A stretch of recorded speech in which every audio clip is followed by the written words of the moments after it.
Welcome back to Hertel. Okay, good friend of the program. We're glad to have him back. His friends call him Gary, but on his driver's license it says Gary and Frankel because it's all fancified like that. How are you, sir? Great to have you back on the program. Yeah, thanks for having me. I'm doing well. How about yourself? We're living the dream, man. This is romping in the high cotton here. You're writing in ordinary-times.com, a publication of note that here's what you did, and I like when you do this. We took an issue that's really loud, turned down the noise. You went to a historical example to try to deal with what we saw with the Speaker of the House fight and now the Rules Committee package that's gone through and all the various committee assignments. We're watching what's going on in Congress. Well, this is the 118th Congress. We've done this 118 times. Well, right around that 9th or 10th time, you went back to that as an example, then maybe some of the folks in Congress now could maybe learn some. And it's a name that people kind of don't think about because his dad was more famous than he was. Yeah, absolutely. When you look at the career of John Quincy Adams, he's most famous for having a presidency that was meh at best. But what you really have is decades of dedicated public service by somebody who truly cared about his country, but maybe just wasn't particularly suited to an executive role. But when you look at his service within the cabinet as Secretary of State, when you look at his time as a diplomat traveling around Europe, and most importantly, I think, when you look at his almost 2 decades in the House of Representatives and his older age, you find quite a bit to glean, because even with, the different society, the different moral values, different policy issues, people are still people. Conservatives are still conservatives. I think there's a lot that you can learn from. Gary and Frankel joining us. Okay, let's start right there, though, because the terms have changed. What Yep. a conservative now and what one back then was. They didn't really use that term, but they had things like Federalist. They had things like people that were in the Constitution. They had people that were following Jefferson. They had people that followed Adams. They had people that followed different founding fathers. They had their own cults of personality, just like we do now with our political figures. There was a lot going on there. John Quincy Adams, of course, has got the added problem of he's not only got one of those names, you're John Adams' son. That's got a little bit of weight to it, I would imagine. Yeah, absolutely. He struggled with that throughout his life.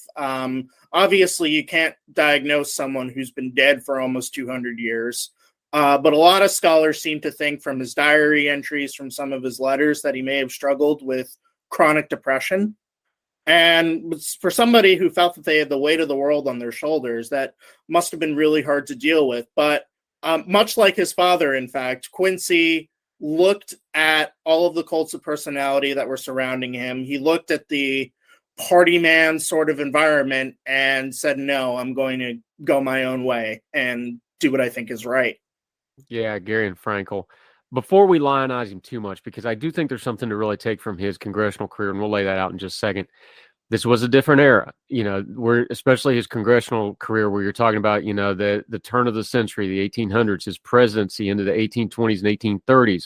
We're starting to get into the national issues that lead to the Civil War. We're talking about things like slavery, like the North is growing faster than the South, which is more agriculture, and the North is becoming industrial. A lot of the things that shaped our country for the next 100 years through the Civil War, through the Reconstruction, he lived to see that stuff. But that also meant he had some flaws, not just as a man of his time, but just, he was a human being. He had problems. So before we lionize him, there's some issues here as well we got to address. Yeah, absolutely. And one of the commenters on the Ordinary Times article did a really good job of pointing this out. He, for most of his life, and I focused much of my article talking about the slavery issue, for most of his life, Quincy made it clear that he was an abolitionist to a certain extent, but he was worried about his friendships. He was worried about his relationships. He was worried about what the political consequences of standing too harshly against slavery would be from both a personal and a broader standpoint. So this was not a stand that he always took. It was a decision that he consciously made later. But one thing I think is important is that when people do make mistakes, when people do become victims of their time and circumstance, or perhaps even their personal failings, and then turn around later in life and become what they should have been all along, there's something worth studying there.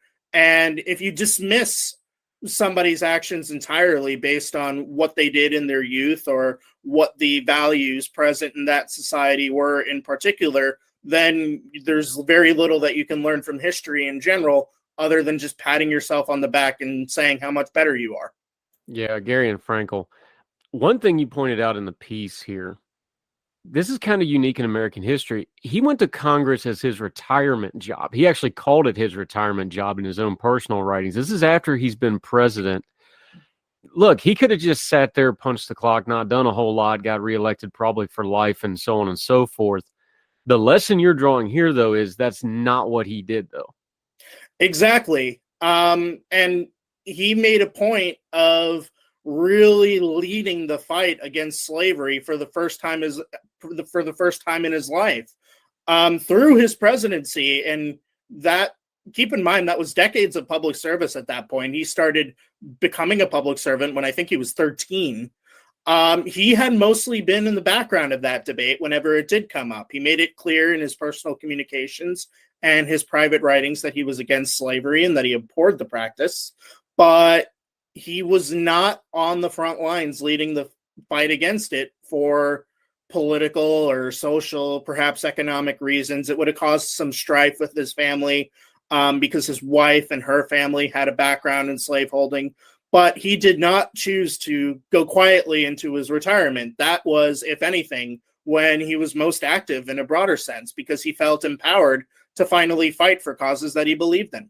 Yeah, Gary and Frankel. It's interesting because when you started drawing the comparison to the today, we talk about the grifter class. You know, I've been joking about the hardcore right that made so much noise and speak. I've been calling them the raucous caucus just because I like the alliteration of it. But it's fun, you know. They're chaos makers. They're crazy makers. I get pushback sometime on social media about using the term grifter for certain people. I use it for people that I think deserve it, who are clearly, you know, using a business model. Here's the thing: grifters aren't new, and his 17 years in Congress, along with abolition and some of the other stuff, John Quincy Adams spent a lot of time on what we would now call grifters of his day, didn't he? He did, because he needed their votes in order to get what he wanted passed, which was a repeal of the gag rule, which prevented any discussion of slavery. He needed them on his side. So, and this is something that he really struggled with in a lot of his private writings, because he had what he considered to be a moral, virtuous purpose in mind, but he knew that he would have to play politics and convince people who were only out to increase their own power. It was just narrow self-interest. He had to get them on his side somehow, and that meant making promises that he may or may not have been able to keep. That meant having to play ball on some other issues that maybe he wasn't quite comfortable with. The legislature in general is ugly, and in order to get stuff done, you have to roll with the punches sometimes, and it hurt him some and may have caused a flare of his depression at some point. Yeah, and you touched on it in the piece in this way, is that, look, take the politics out for a second. This is basic human stuff right here. This is deep philosophy, kind of how do you live your life stuff. He talked about it. He's talking about, look, I understand the human heart, including my own, is deceitful and wicked, but we have this virtuous goal, but we have to go through politics to achieve those goals. This is a universal principle that whether it's, 1823 or 2023, this is the same stuff we're still struggling with. Absolutely. And one thing that I think is important at looking at these types of universal principles, especially as they apply to people in the past who considered themselves to live by those principles, is that most, if not everybody, is going to fail at least some point. Maybe there's no chance for us to ever be perfect at it at all. There's been considerable debate about that concept in philosophy for thousands of years. But whether or not it's possible to be perfect in a virtuous sense, there's some pretty strong agreement that it's worth pursuing. And even if you fail and you struggle as you're pursuing it, that doesn't make the pursuit any less worthwhile. So I think it's equally worthwhile to look at people who made an honest effort in that pursuit, even if they didn't live up to even their own expectations, much less so of modern society, which has very different values in some instances.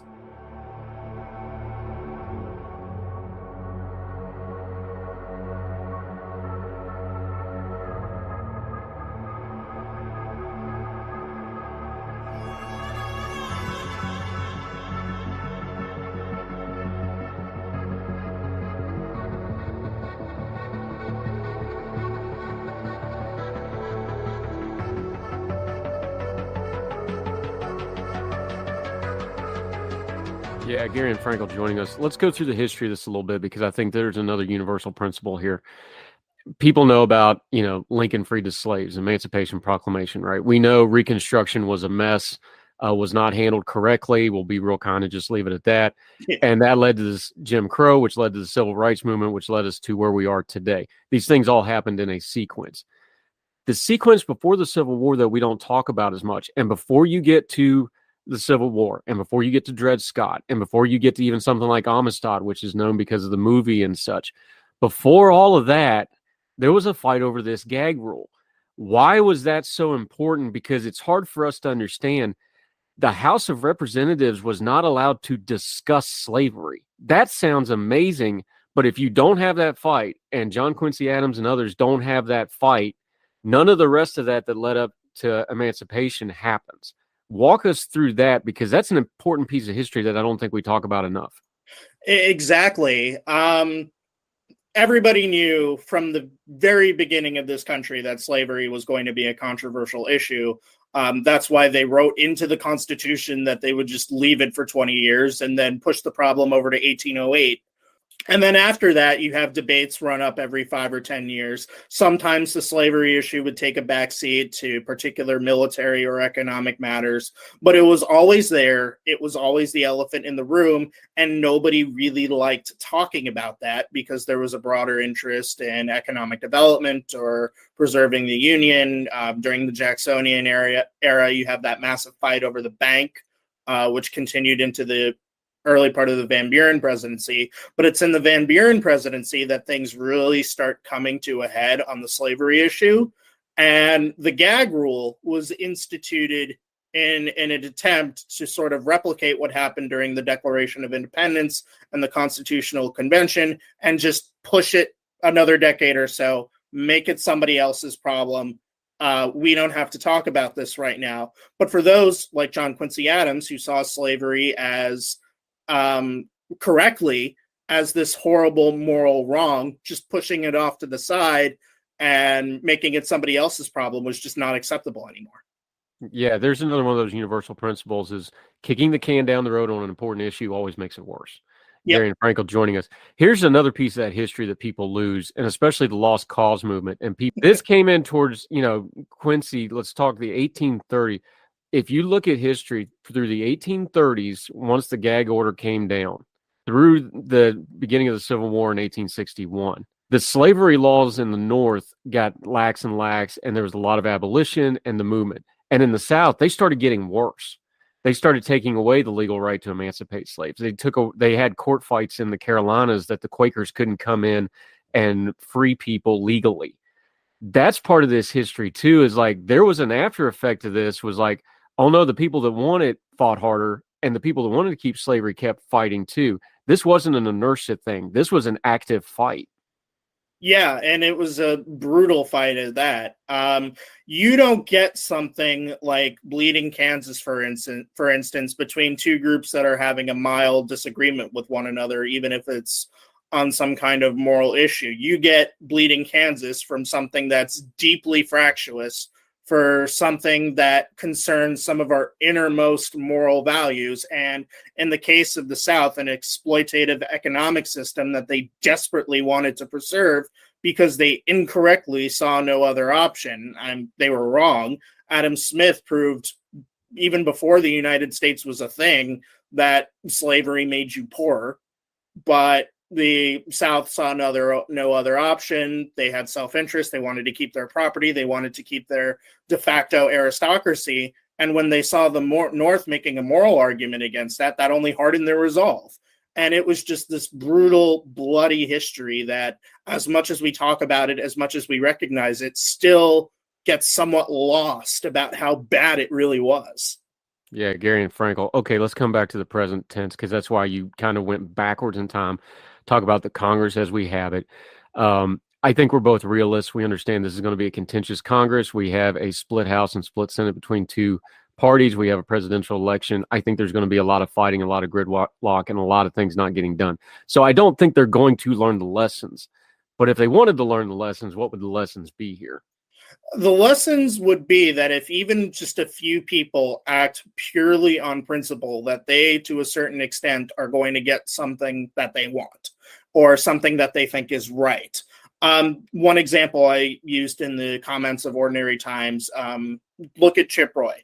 Chip Roy, people either love him or hate him. But regardless of what you think about Chip Roy does what Chip Roy thinks is best because Chip Roy has certain moral values that he thinks that Congress and people in general should be pushing towards. And because he was so resilient in that, he got concessions from McCarthy that probably would not have been there otherwise, that will alter the way that the House operates for the next 2 years. And I'm not saying that everybody should be Chip Roy or that Chip Roy was correct in this instance, but if you act in that sort of way and you think about higher principles as opposed to whatever will benefit me for the next 5 seconds as a representative, then you are more likely to accomplish what it really is that you want.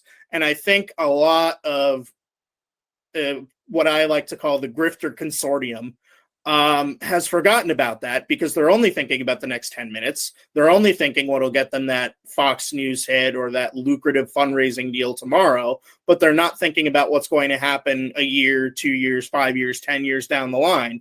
And that harms not only the country, it obviously harms the country, but it harms them too. It ironically ends up being destructive for their self-interest. Yeah, Gary and Frankel, we've been beating up on our GOP friends a little bit. Let's talk about our Democratic friends for a second. Look, they looked good by just sitting there and being quiet and letting all this chaos go on, right? So they got an easy layup here. What lesson are they learning as they watch this contention? Because look, they're going to have a good look at getting the House back, especially if this is chaotic for a couple of years. What lesson are they learning as they're sitting here? Do you think they should take away from all this?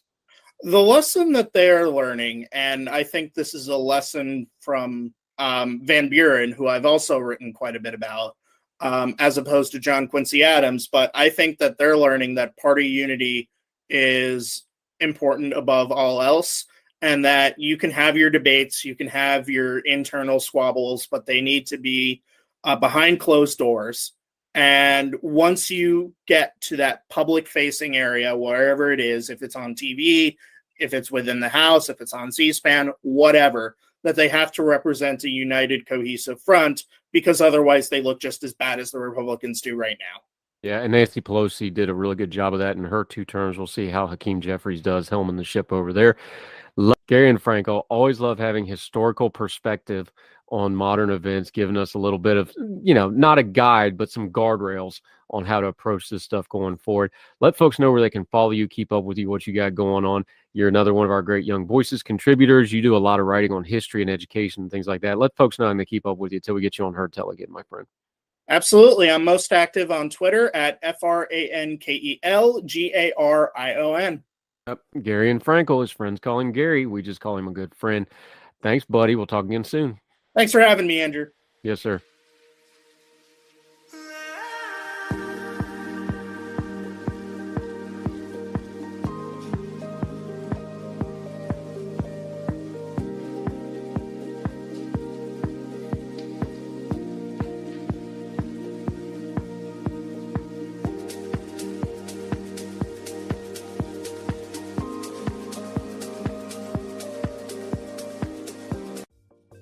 Folks, if you've listened to the Heard Tell program, you've heard our friend Gabriella Hoffman, but you need to make sure you're checking out her podcast, District of Conservation. It's a podcast exploring the nuances of true conservation efforts from DC and beyond. From topic discussions to exclusive interviews with conservation and energy newsmakers, Gabriella keeps listeners appraised of the latest news stories while elevating important voices.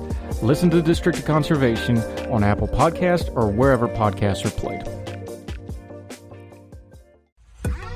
Folks, you've heard of Ethan Brown on the Heard Tell show a couple of different times, but if you're interested in learning about how to discuss things like climate change without all the politics and doom and gloom, head over to his podcast, The Sweaty Penguin.